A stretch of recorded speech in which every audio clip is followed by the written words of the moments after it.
आणि आता बातम्या पाहूयात सविस्तर। सोशल मीडिया स्टार उर्फी जावेदवरून भाजप महिला आघाडीच्या अध्यक्षा चित्रा वाघ आणि राज्य महिला आयोगाच्या अध्यक्षा रुपाली चाकणकर यांच्यात राजकीय वाद पेटलाय। कायदा हातात घेतल्यास कारवाईचा इशारा चाकणकर यांनी दिला होता, त्यावर आता चित्रा वाघ यांनी प्रश्नचिन्ह उपस्थित केलंय।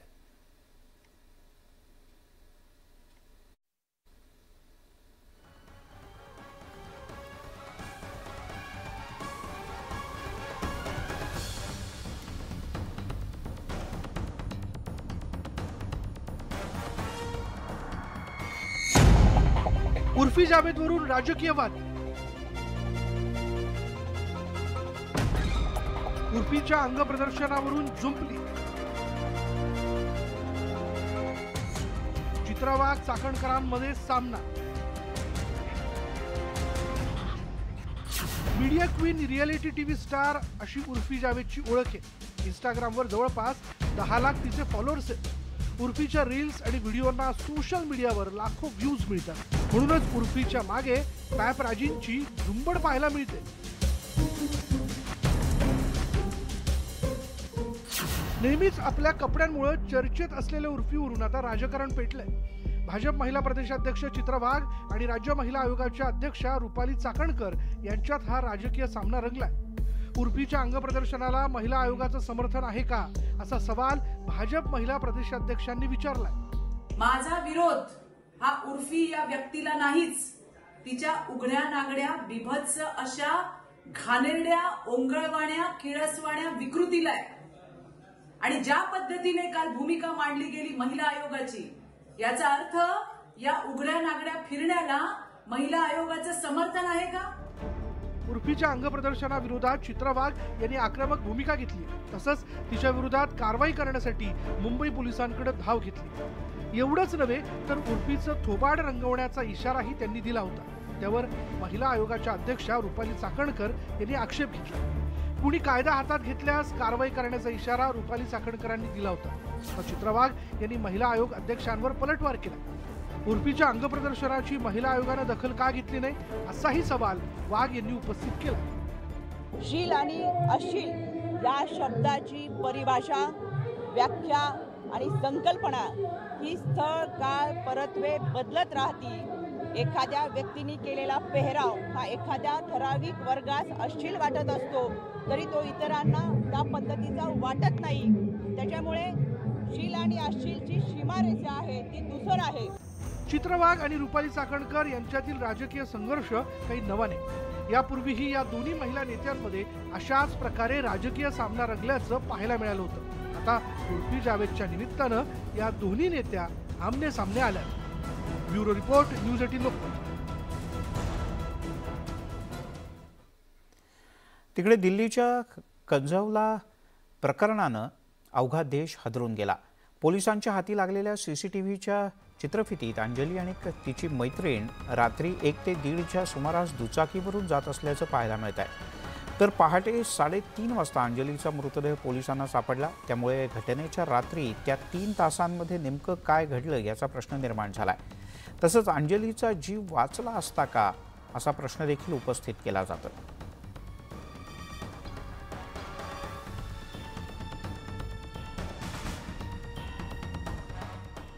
मेरे को कल सवेरे 7 बजे पुलिस वालों का फोन आया था कि इस नंबर की तुम्हारी गाड़ी है। मेरी बेटी स्कूटी से जाती है, स्कूटी से आती है। मैंने हाँ हमारी गाड़ी है।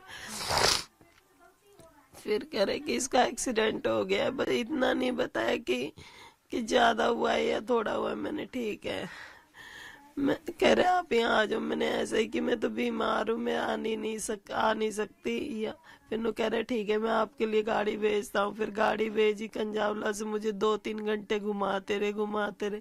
फिर सुल्तानपुरी थाने में लाके बैठा दिया। 2-3 घंटे वहाँ बैठी रही। सुबह से 3-4 बज गए, मगर इन लोगों ने मुझे मेरे बच्चे से नहीं मिलवाया। रात को ही आई थी, मेरे जाने से 5-10 मिनट पहले 7:30-8 बजे गिर गए। और कितने बजे तक निकले थे लोग? सुबह निकल गए थे 1:30 पे। 1:30 पे निकल गए थे। कितने लोग आए थे लोग? रात का तो मुझे पता नहीं है, जब मैं आया था तब वो दोनों लड़कियां ही थी और कोई नहीं था। हम बैठे एंजॉय करा, वो थोड़ा ज्यादा उसमें थी ड्रिंक में, तो क्या हुआ हम वहां से निकले, उसके बॉयफ्रेंड से उसकी कोई बात हो गई थी, कोई लड़ाई हो गई थी।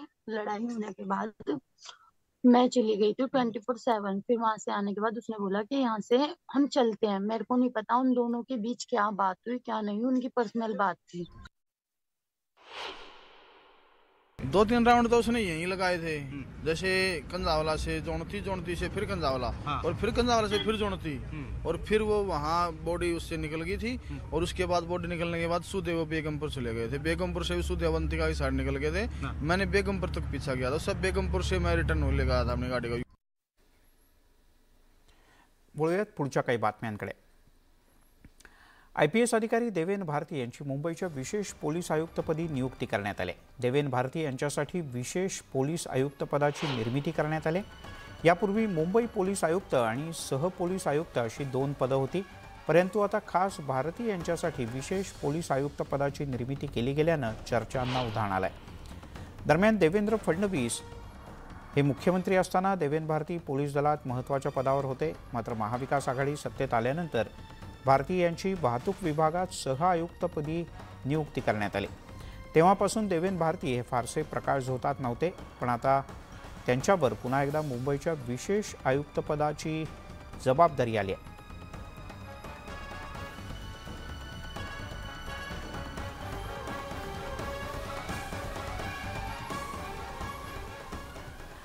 आता काही राजकीय बातम्या। आघाडीतील बिघाडीच्या संदर्भातली एक बातमी, कारण महाविकास आघाडीचे घटक पक्ष असलेले काँग्रेस आणि राष्ट्रवादीचे नेते हे आता परस्परांच्या बद्दल जाहीरपणे बोलू लागलेत। प्रामुख्याने शेतकऱ्यांच्या मुद्द्यावरून काँग्रेस आणि राष्ट्रवादीच्या नेत्यांमध्ये जुंपले। राज्य सरकारने हिवाळी अधिवेशनात शेतकऱ्यांना हेक्टरी 15,000 रुपये बोनस जाहीर केला। या संदर्भात राष्ट्रवादी काँग्रेसचे खासदार प्रफुल्ल पटेल यांनी संताप व्यक्त केला। मात्र काँग्रेसचे प्रदेशाध्यक्ष नाना पटोले यांनी त्याला प्रत्युत्तर दिले। प्रफुल्ल पटेल यांची मैत्री ही भाजपसोबत असून ते कसे काय शेतकऱ्यांच्या हितासाठी रस्त्यावर उतरणार असा प्रश्न नाना पटोले यांनी उपस्थित केला। फसवणूक झाली आहे शेतकऱ्यांची। 1,000 रुपया त्यांना बोनस मिळावा ही आम्ही मागणी करत होतो। त्याच्या उलट हे तर म्हणजे जे आम्ही देत होतो तेही दिले नाही, आणि एक प्रकारची म्हणजे मी म्हटलं फसवणूक झाली आहे शेतकऱ्यांची। आणि ह्याच्यासाठी आम्ही निश्चित आमच्या वतीनं निवेदन करणार, पण निवेदनचा जर मान्यता त्यांनी नाही दिली तर आमच्याकडून आम्ही त्याची निश्चित म्हणजे निषेधच नव्हे, पण आम्ही जन आंदोलनसुद्धा आणि शेतकऱ्यांमध्ये जनजागृती निर्माण करण्याचं काम करणार। आता ते गोंधळात उतरत आहेत, त्यांची तर मैत्री आता BJP सोबत आहे। आता ते किती उतरणार मला माहिती नाही, पण काँग्रेस ही शेतकऱ्यांच्या सोबत आहे। आणि शेतकऱ्यांची जी आकड्याची धुडफेक करून शेतकऱ्यांना जे भारतीय जनता पार्टीने फसवलेलं आहे त्याला आम्ही काँग्रेसच्या वतीनं प्रतिकार करू। विधानसभेत आम्ही त्याचा प्रतिकार केला, आता रस्त्यावर पण करू। छत्रपती संभाजी महाराज हे धर्मवीर नव्हे तर स्वराज्य रक्षक होते या अजित पवार यांच्या वक्तव्यावरून गेले 2 दिवस राज्यात बराच गदारोळ सुरू आहे। भाजपनं अजित पवार यांच्या विरोधात राज्यभरात आंदोलन केलं। आता भाजपचे आमदार नितेश राणे यांनी एका पत्राच्या माध्यमातून शरद पवार आणि अजित पवार यांच्यावर जोरदार टीका केली। यावरूनच भाजप आणि राष्ट्रवादी काँग्रेसमध्ये आता वाकयुद्ध रंगलंय।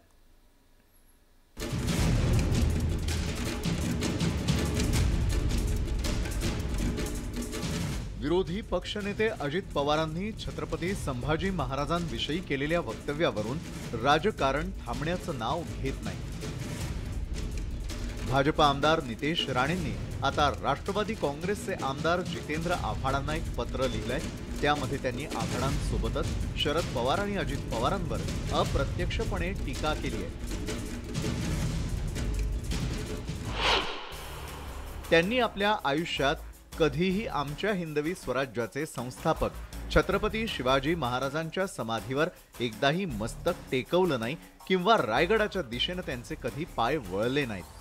काकाप्रमाणे पुतण्याही हिंदू धर्मासाठी आपल्या प्राणांची आहुती देणारे छत्रपती संभाजी महाराज हे धर्मवीर नाहीत असं घोषित करतो।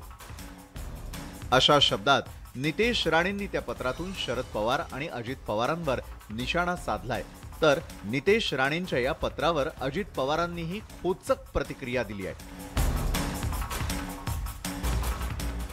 टिल्ल्या लोकांनी असलं काही सांगायचं कारण असं त्यांची उंची किती, त्यांची झेप किती, त्यांच्याना मी कशाला उत्तर देऊ. माझे बाकीचे प्रवक्ते वगैरे देतील उत्तर. असल्यांच्या नादी लागत नसतो मी.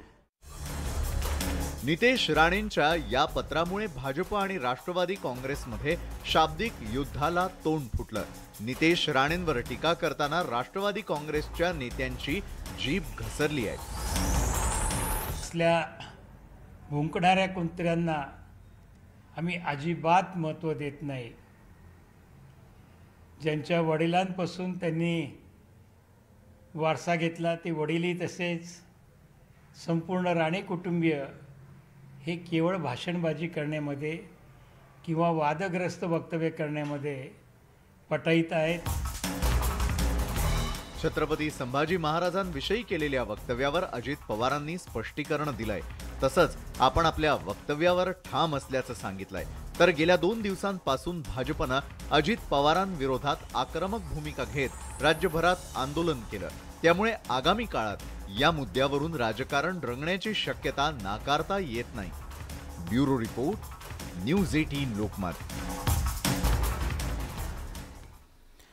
तिकडे भाजपचे प्रदेशाध्यक्ष चंद्रशेखर बावनकुळे यांच्याकडून औरंगजेबाचा उल्लेख औरंगजेब जी असा झाला.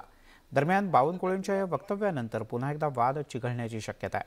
आव्हाडांवर टीका करताना बावनकुळे यांच्याकडून औरंगजेब जी असा उल्लेख करण्यात आला होता. जितेंद्र आव्हाड झूठी प्रसिद्धि लेने के लिए, झूठी प्रसिद्धि. जितेंद्र आव्हाड स्टंटबाज आदमी, नौटंकी है. उसके हर बयान पे नौटंकी होती है. अभी औरंगजेब जी को वो क्रूर नहीं मानते. इधर राधे राधे कहने वाले पे गुन्हा दाखल करने के लिए. तिकडे आमदार अनिल परब यांच्यावर ईडीकडून मोठी कारवाई करण्यात आली. दापोलीतील साई रिसॉर्टसह अनिल परब यांची सुमारे 10 कोटी 20 लाख रुपयांची संपत्ती जप्त करण्यात आली. अनिल परब यांनी साई रिसॉर्टशी संबंधित परवानग्या मिळवताना स्वतःची मालक म्हणून ओळख लपवली. विभास साठे नावाच्या व्यक्तीच्या नावानं सर्व परवानग्या अनिल परब यांनी मिळवल्या असं ईडीनं जे प्रसिद्धीपत्रक दिलंय त्यात नमूद केलंय.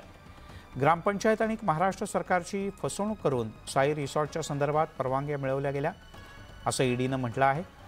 त्यामुळेच ईडीनं मुरुड दापोलीमधली 42 गुंठे जमीन आणि साई रिसॉर्टची मालमत्ता जप्त केल्याचं नमूद केलंय. दरम्यान अनिल परब यांचं रिसॉर्ट गेल्या काही दिवसांपासून ईडीच्या रडारवर होतं आणि त्याचा तपास सुद्धा ईडीकडूनच करण्यात येतोय. तुम्ही रिसॉर्ट विकला हे तुम्ही अग्रीमेंट रजिस्टर्ड केलं. सदानंद कदमनी लिहून दिलं आहे की मी रिसॉर्ट अनिल परब कडून विकत घेतला. ग्रामपंचायतला अनिल परबने लिहून दिलं हा रिसॉर्ट आहे, मी बांधलाय, माझा आहे. दरवर्षी प्रॉपर्टी टॅक्स अनिल परब भरत होते. म्हणून तो मी नव्हेत म्हणून अनिल परब जेल मधून झाल्याशिवाय सुटका नाही. किरीट सोमय्या हे काय न्यायाधीश नाहीये आणि किरीट सोमय्याला उत्तर द्यायला मी बांधील नाहीये. मला ज्या अथॉरिटीज प्रश्न मी याच्यापूर्वी देखील सांगितलंय, मला जे अधिकारी प्रश्न विचारतील, जे अथॉरिटीज प्रश्न विचारतील त्यांना उत्तर देणं मी बंधनकारक आहे. आणि याची ठरलेली व्यासपीठ आहे, याच्यासाठी कोर्ट आहे. मी कोर्टात जाऊन न्याय मागीन माझ्या बदनामीचा. या संदर्भात ईडीनं निष्कर्ष काय काढले ते आपण पाहूयात. अनिल परब यांनी रिसॉर्टसाठी प्रांताधिकाऱ्यांच्याकडून बेकायदेशीरपणे परवानगी मिळवली. 2 बंगल्यांसाठी महसूल खात्याकडून बेकायदेशीर परवानगी मिळवली. एवढंच नाही तर अनिल परब यांनी मालक म्हणून स्वतःची ओळख लपवली. जमीन CRZ मध्ये असल्याची बाब ग्रामपंचायतीपासून सुद्धा लपवल्याचं ईडीनं आपल्या पत्रात नमूद केलं आहे. रिपब्लिकन नेते जोगेंद्र कवाडे यांच्या पीपल्स रिपब्लिकन पार्टीनं बाळासाहेबांची शिवसेना या पक्षाबरोबर युती जाहीर केली आहे. महाविकास आघाडीच्या मित्रपक्षांना फोडून शिंदे यांनी महाविकास आघाडीला आणखीन एक धक्का दिलाय. दरम्यान दुसरीकडे ठाकरेंचा पक्ष आणि वंचित बहुजन आघाडीची युती ही जवळपास निश्चित मानली जाते. मात्र याच वेळेला ज्यांना मित्रपक्ष त्यांना आणायचं आहे त्यांनी आणावं. जागा वाटप करताना त्यांनी त्यांच्या मित्रपक्षांना आपापल्या कोट्यातून जागा द्याव्यात असं अजित पवार यांनी नमूद केलं. आणि त्यांच्या या धडकबाज कार्यक्रमाने प्रभावित होऊन आमच्या पीपल्स रिपब्लिकन पक्षाने निर्णय घेतला की जर आघाडी करायचीच असेल तर ती फक्त बाळासाहेब ठाकरे शिवसेनेचे नेते जे आहेत एकनाथजी शिंदे त्यांच्यासोबतच करायची असा आमच्या पक्षाच्या कोर कमिटीने निर्णय घेतला. त्यानुसार पीपल्स रिपब्लिकन पार्टी त्यांचा जो पक्ष आहे त्यांनी बाळासाहेबांच्या शिवसेना पक्षाबरोबर आज युती करण्याचा निर्णय घेतला. मी त्यांचं मनापासून स्वागत करतो, त्याला धन्यवाद देतो. खरं म्हणजे ते मला मागे 1-2-3 वेळा भेटले. जेव्हा सरकार बदललं त्यावेळेपासून त्यांच्या कार्यकर्त्यांनी पदाधिकाऱ्यांनी त्यांची भूमिका आणि भावना कवाडे सरांकडे व्यक्त केली. प्रदेश अध्यक्ष यांनी वेळोवेळी भाष्य केलेलं आहे की बाळासाहेबांच्या शिवसेनेचे खासदार असतील, आमदार असतील, हे सगळे निवडून आणण्यासाठी ते स्वतः मेहनत करणार आणि आम्ही भारतीय जनता पक्षाचे जे आमदार खासदार आहेत त्यांना निवडून आणण्यासाठी आम्ही मेहनत करणार. तुम्हाला एकच सांगतो, मी अतिशयोक्ती सांगत नाही, परंतु लोकसभेमध्ये या महाराष्ट्रामध्ये आमची युती क्लीन स्वीप करेल आणि विधानसभेमध्ये जे मी सभागृहात बोललेलो आहे 200 जागांचं ते आजही मी त्याच्यावर ठाम आहे. शिवसेना उद्धव बाळासाहेब ठाकरे पक्ष आणि प्रकाश आंबेडकर यांची वंचित बहुजन आघाडी यांच्यात पुन्हा एकदा आघाडीची चर्चा सुरू झाली आहे. प्रकाश आंबेडकर यांचा राष्ट्रवादी आणि काँग्रेसला असलेला विरोध पाहता ठाकरे आणि आंबेडकरांच्या या आघाडीला दोन्ही पक्षांकडून विरोध होण्याची जास्त शक्यता आहे. पण काँग्रेसनं मात्र आश्चर्यकारकपणे ठाकरे आणि आंबेडकरांमधल्या आघाडीचं स्वागत केलंय. काँग्रेसकडून ठाकरे आंबेडकर आघाडीचं स्वागत.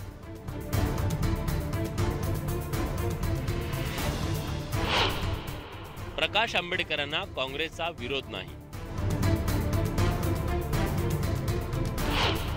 माजी खासदार हुसेन दलवाईंचं विधान.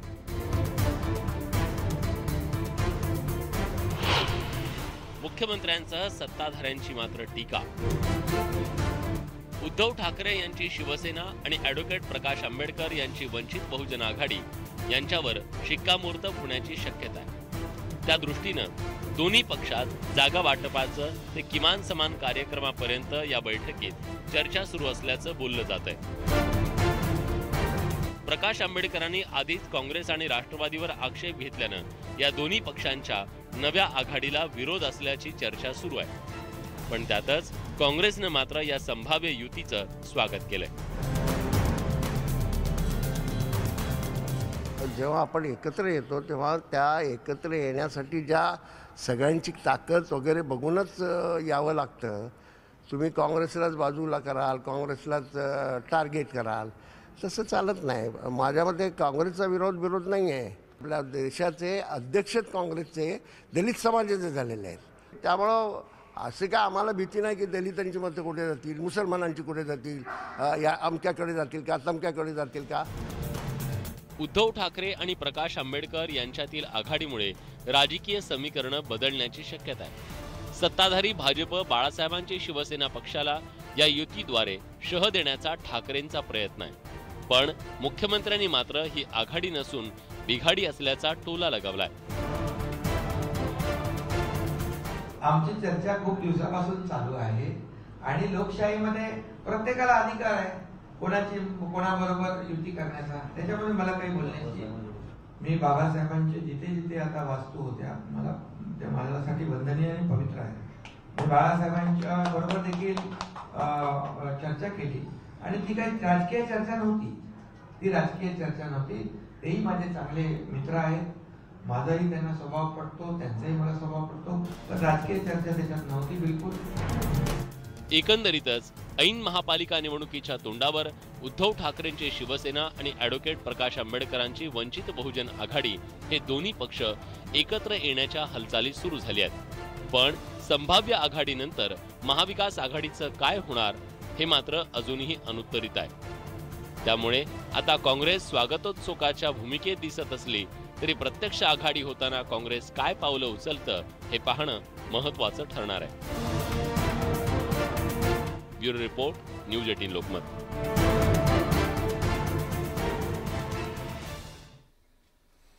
तिकडे आगामी महानगरपालिका निवडणुकीमध्ये वंचित बहुजन आघाडी आणि ठाकरेंच्या पक्षाची युती होणार आहे. प्रकाश आंबेडकर हे ठाकरेंच्या सोबत गेल्याबद्दल MIMचे खासदार असदुद्दीन ओवैसी यांनी खंत व्यक्त केली आहे. प्रकाश आंबेडकरांना जिथे जायचं आहे तिथे ते जाऊ शकतात. ते आमच्यासोबत असते तर आनंद वाटला असता, असंही ओवैसी यांनी नमूद केलं.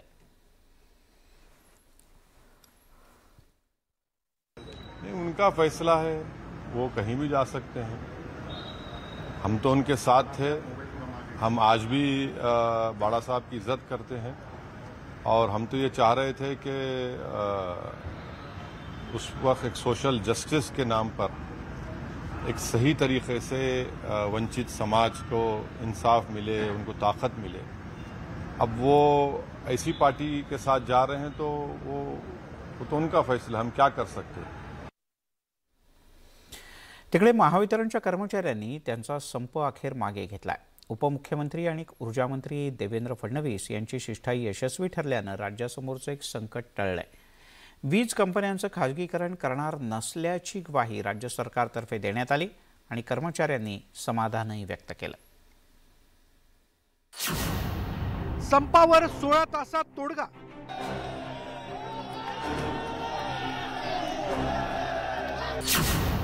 वीज कंपन्यांचं खासगीकरण नाहीच.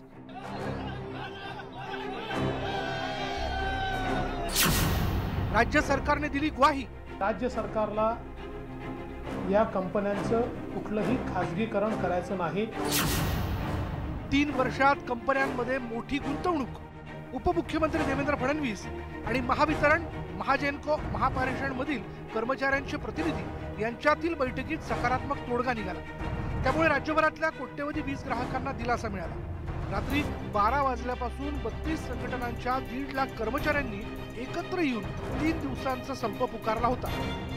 त्यामुळे शहरं, गावं आणि औद्योगिक वसाहतींमध्ये बिकट स्थिती निर्माण झाली होती. मात्र अवघ्या 16 तासात संप मिटवण्यात सरकारला यश आलं. कंत्राटी कर्मचाऱ्यांचे काही प्रश्न आहेत, कालांतरानं त्यावरही तोडगा काढला जाईल असं आश्वासन ऊर्जा मंत्री देवेंद्र फडणवीस यांनी दिलं. पहिल्यांदा मी राज्य सरकारची भूमिका या ठिकाणी घोषित केली की राज्य सरकारला या कंपन्यांचं कुठलंही खाजगीकरण करायचं नाही. या उलट पुढच्या 3 वर्षामध्ये 50,000 कोटी रुपयाची गुंतवणूक या 3ही कंपन्यांमध्ये वेगवेगळ्या ॲसेट्समध्ये राज्य सरकार स्वतः करणार आहे.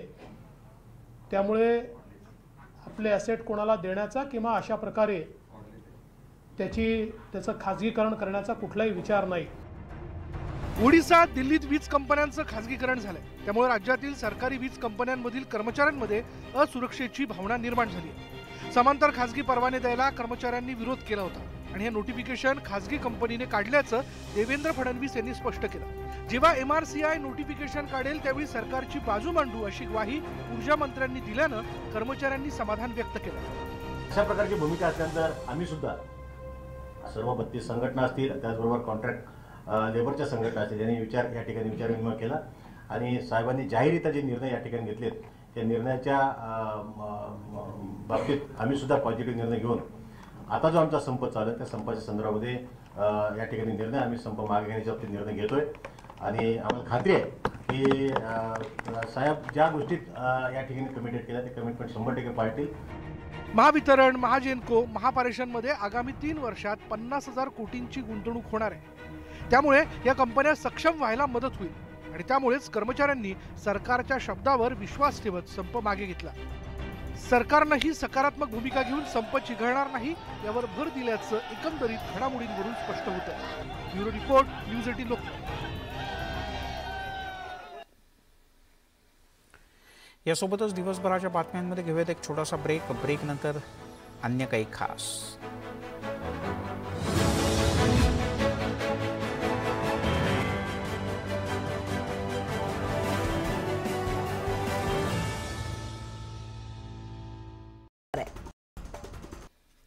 आपण पाहताय दिवसभराच्या बातम्या।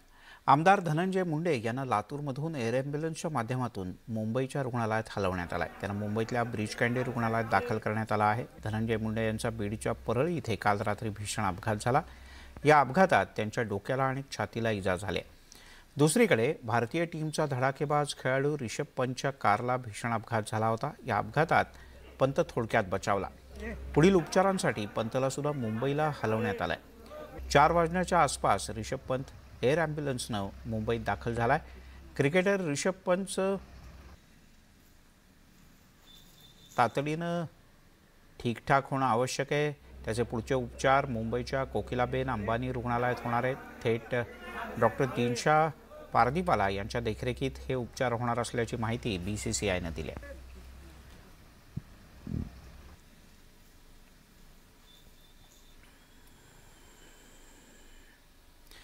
राजकीय पक्षांचे नेते आपापल्या मतदारसंघातील जनसंपर्क आणि वेगवेगळ्या कार्यक्रमांच्या निमित्तानं जास्तीत जास्त प्रवास करतात। मात्र रात्रीचा प्रवास धोक्याचा असतानाही नेते प्रवास का टाळत नाहीत असा प्रश्न उपस्थित होतो। धनंजय मुंडे यांच्या वाहनाला रात्री 12:30 वाजता अपघात झाल्यानं रात्रीच्या प्रवासाचा धोका पुन्हा एकदा अधोरेखित झालाय। रात्रीचा प्रवास धोक्याचा, नेत्यांकडून रात्रीच्या प्रवासाला प्राधान्य, रात्रीच्या प्रवासाचा हट्ट कशासाठी, दूरचा पल्ला महत्वाचा की आयुष्य। धनंजय मुंडेंच्या वाहनाची ही अशी अवस्था झाली आहे। रात्री वाहन चालकाचा ताबा सुटल्यानं अपघात होऊन त्यांच्या छातीला किरकोळ मार लागला। त्यानंतर डॉक्टरांनी धनंजय मुंडेंना विश्रांतीचा सल्ला दिलाय, तर या अपघातानंतर राजकीय नेत्यांनी चिंता व्यक्त केली आहे। ड्रायव्हर लोकांनी मी मागे देखील सांगितलं की रात्री अपरात्री ड्रायव्हिंग करू नका, जाऊ नका। जे काही फिरायचे ते 11 वाजता जरा थांबा ना, जरा झोप काढून पहाटे 5ला 4ला 6ला निघा ना, काय बिघडते। ते मधल्या काळामध्ये शेवटी ड्रायव्हर हा पण माणूस आहे। रात्री अनेकदा नेत्यांच्या वाहनांना अपघाताच्या घटना घडल्या। 24 डिसेंबर 2022 रोजी आमदार जयकुमार गोरे यांच्या कारला अपघात झाला। रात्रीचा प्रवास करताना हा अपघात झाला होता। 14 ऑगस्ट 2022 रोजी शिवसंग्रामचे अध्यक्ष विनायक मेटेंच्या कारला अपघात होऊन त्यांचा मृत्यू झाला। एक्सप्रेस वेवर त्यांच्या वाहनाला अपघात झाला होता। 5 जून 2022 रोजी तानाजी सावंत यांच्या वाहनाला पुणे सोलापूर महामार्गावर अपघात झाला होता। 3 जून 2014 रोजी केंद्रीय मंत्री दिवंगत गोपीनाथ मुंडेंच्या कारला दिल्लीत अपघात होऊन त्यांचं निधन झालं होतं।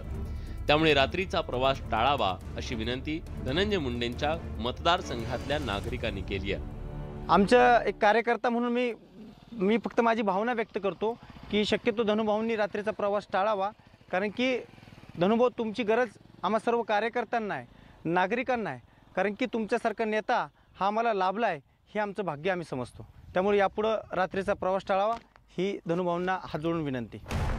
रात्रीच्या प्रवासात चालकाला डुलकी लागण्याचा धोका असतो। तसंच रात्रीच्या प्रवासात अंधारामुळे ओव्हरटेक करताना समोरील वाहनाच्या वेगाचा अंदाज येत नाही, त्यामुळेही अपघात होतात। परिणामी सर्वच राजकीय पक्षाच्या नेत्यांनी जोखीम टाळण्यासाठी दिवसाचा सुरक्षित प्रवास करणं गरजेचं आहे। Bureau report, news 18 Lokmat. तिकडे जुन्नर वन विभाग आणि वाईल्डलाईफ SOS संस्थेनं गेल्या 14 तासात बिबट्यांच्या तब्बल 100 बछड्यांना पुन्हा एकदा आईच्या कुशीत सोपवण्याची किमया केली। हे सगळं कसं घडलं पाहुयात न्यूज 18 लोकमतच्या या स्पेशल रिपोर्टमधून। 20 पर्यंत रोज हाच उपक्रम करावा लागतो। बऱ्याच वेळा आई पिलांना स्वीकारते, मात्र काही अपवादात्मक स्थितीत तिनं स्वीकारलं नाही तर उर्वरित आयुष्य पिलाला अनाथालयात काढावं लागतं। बऱ्याच वेळा पिलांची ताटातूट झाल्यानं मादी आक्रमक होऊन संघर्ष वाढण्याची भीती वाढते। त्यामुळे लोकांनाही आता या गोष्टी समजू लागल्यानं स्वतःहून शेतकरी बछडे आढळल्यास वनविभागाला संपर्क करतात।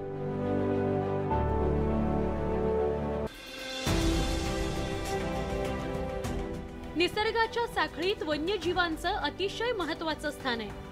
त्यामुळे आईच्या कुशीत पिल्लं सुखावत असताना मादीसह वनविभागाच्या कर्मचाऱ्यांना देखील तेवढाच आनंद होतो आणि हाच वसा घेऊन ते आपलं कार्य करत राहतात. जुन्नरहून रायचंद शिंदेसह ब्युरो रिपोर्ट, न्यूज 18 लोकमत. वळूयात पुढच्या बातमीकडे. ब्रह्मपुरी इथून जवळच असलेल्या सायगाटा जंगल परिसरात वाघिणीनं बछड्यांना जन्म दिला आणि याच वाघिणीचा आपल्या बछड्यांसह रस्ता ओलांडतानाचा व्हिडिओ समोर आलाय. काल संध्याकाळी वाघीण रस्ता पार करून वारंवार जात होती, तर तिचे बछडे तिच्या पाठीमागे ये जा करत होते. यामुळे नागभीड ब्रह्मपुरी रस्त्यावरच्या दोन्ही बाजूला वाहनांच्या मोठ्या रांगा लागल्या होत्या. तब्बल पाऊण तास वाहतूक विस्कळीत झाली. वन विभाग तसंच पोलीस विभागाचे अधिकारी कर्मचारी घटनास्थळी दाखल झाल्यानंतर वन विभागाच्या कर्मचाऱ्यांनी या वाघिणीच्या हालचालीवर लक्ष ठेवलं आणि ती जंगलात सुखरूप परतेल याची काळजी घेतली. यासोबतच दिवसभराच्या बातम्यांमध्ये घेऊयात आणखीन एक छोटासा ब्रेक. ब्रेकच्या नंतर टॉप 80.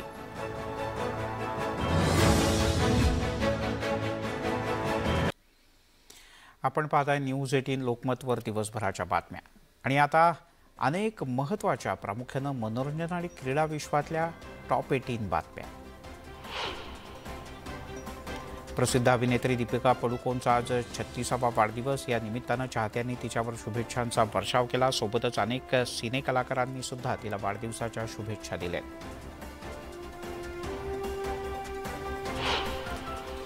गौतमीचा घुंगरू हा सिनेमा लवकरच प्रेक्षकांच्या भेटीला येणार आहे. घुंगरू या सिनेमाची घोषणा झाल्यापासून चाहत्यांना या सिनेमाची मोठी उत्सुकता लागली.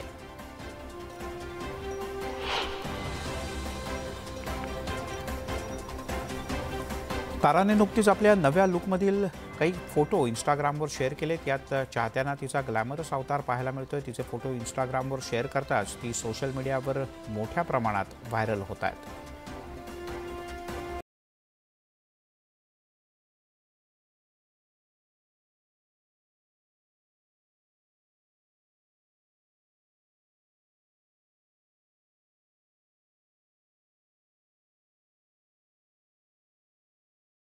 प्रार्थना बेहरेनं आपल्या इन्स्टावर एक नवा व्हिडिओ शेअर केलाय. आपल्या युनिक स्टाईलनं ती नेहमीच चाहत्यांचं लक्ष वेधून घेते. तिचा हा व्हिडिओ देखील चाहत्यांच्या पसंतीला उतरलाय.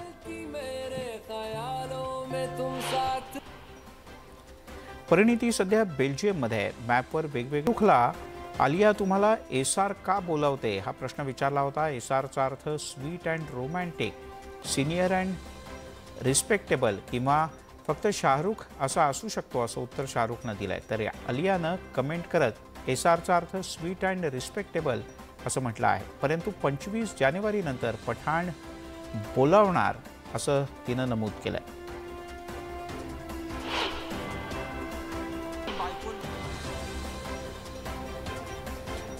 अभिनेत्री जॅकलिन फर्नांडिस सध्या जम्मू काश्मीरच्या कटारामध्ये आहे. इथं जाऊन हिनं वैष्णोदेवीचं दर्शन घेतलं. इथले फोटो आणि व्हिडिओज तिनं सोशल मीडियात शेअर केलेत, जे सध्या चांगलेच व्हायरल होत आहेत.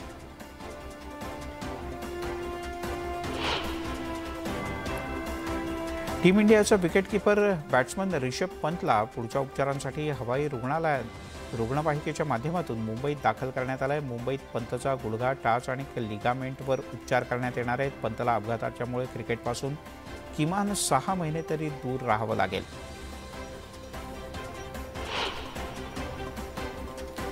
आगामी संतोष ट्रॉफी फुटबॉल स्पर्धेसाठी कोल्हापूरच्या 5 खेळाडूंची निवड महाराष्ट्राच्या फुटबॉल संघात झाली. देशातील संतोष करंडक राष्ट्रीय फुटबॉल स्पर्धेची पात्रता फेरी पहिल्यांदाच कोल्हापूरमध्ये होते.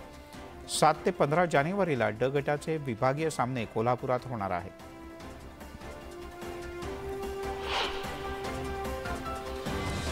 ऑलिम्पियन तेजस्विनी सावंत आणि पुष्कराज इंगोले यांनी सुवर्ण कमाई केली. 50 मीटर रायफल प्रोन महिला आणि पुरुष नेमबाजी स्पर्धेत 2023 मधली पहिली 2 सुवर्ण पदकं त्यांनी पटकावली आहेत.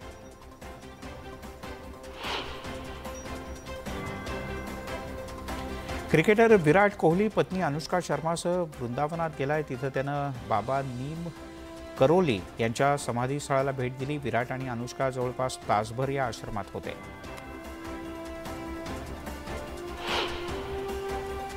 आणि आता पाहूया देशविदेशातील टॉप 18 बातम्या. उत्तर प्रदेशचे मुख्यमंत्री योगी आदित्यनाथ यांनी मुंबईच्या राजभवन इथे महाराष्ट्राचे राज्यपाल भगतसिंग कोश्यारी यांची भेट घेतली। यावेळेला मुख्यमंत्री एकनाथ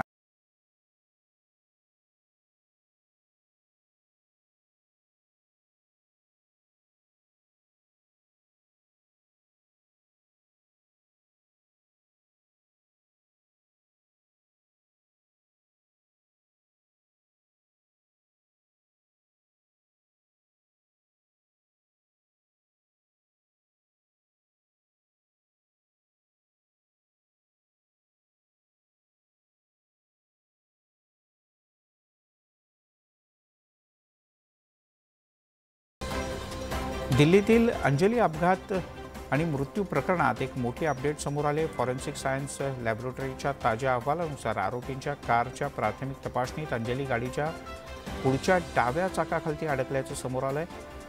समोरच्या डाव्या चाकाच्या पाठीमागच्या बाजूला बहुतेक रक्ताचे डाग आढळलेत। कारच्या तळाशी आणि काही भागांवर रक्ताचे डाग आढळून आले।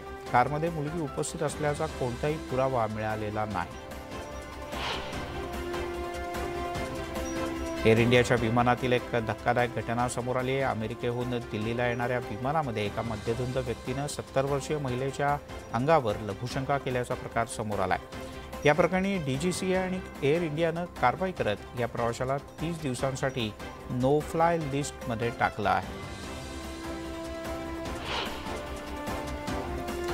दिल्लीतील द्वारका मोड परिसरामध्ये मध्यरात्री एका पोलीस कर्मचाऱ्यानं रेड लाईट एरियामध्ये उभ्या असलेल्या 6 गाड्यांना धडक दिल्याची घटना घडली। यात पोलिसांच्या PCR व्हॅनचाही समावेश आहे। या घटनेमध्ये पोलीस कर्मचाऱ्यासह 3 जण जखमी झालेत।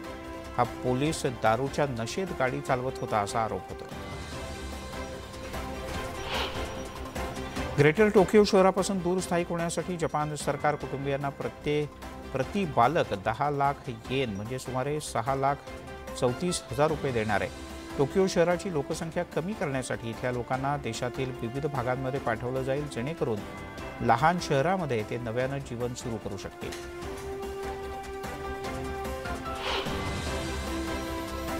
इटलीमध्ये सर्कसच्या लाईव्ह शोच्या दरम्यान जादूगारावर एका वाघानं हल्ला केल्याची घटना घडली। ही सगळी घटना कॅमेऱ्यात कैद झाली असून याचा व्हिडिओ सध्या मोठ्या प्रमाणात व्हायरल होतोय। दरम्यान या घटनेमुळे सर्कससाठी प्राण्यांचा वापर करण्याबद्दल पुन्हा एकदा प्रश्नचिन्ह उभं राहिलं।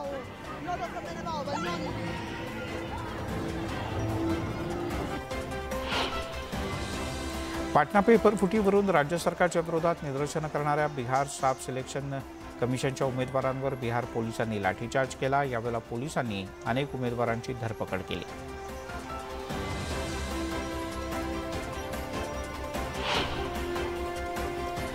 यासोबतच दिवसभराच्या बातम्यांमध्ये इथेच थांबूया। थोड्याच वेळात माझा सहकारी विशाल पाटील सोबत मुंबईची बित्तम बातमी महामुंबई।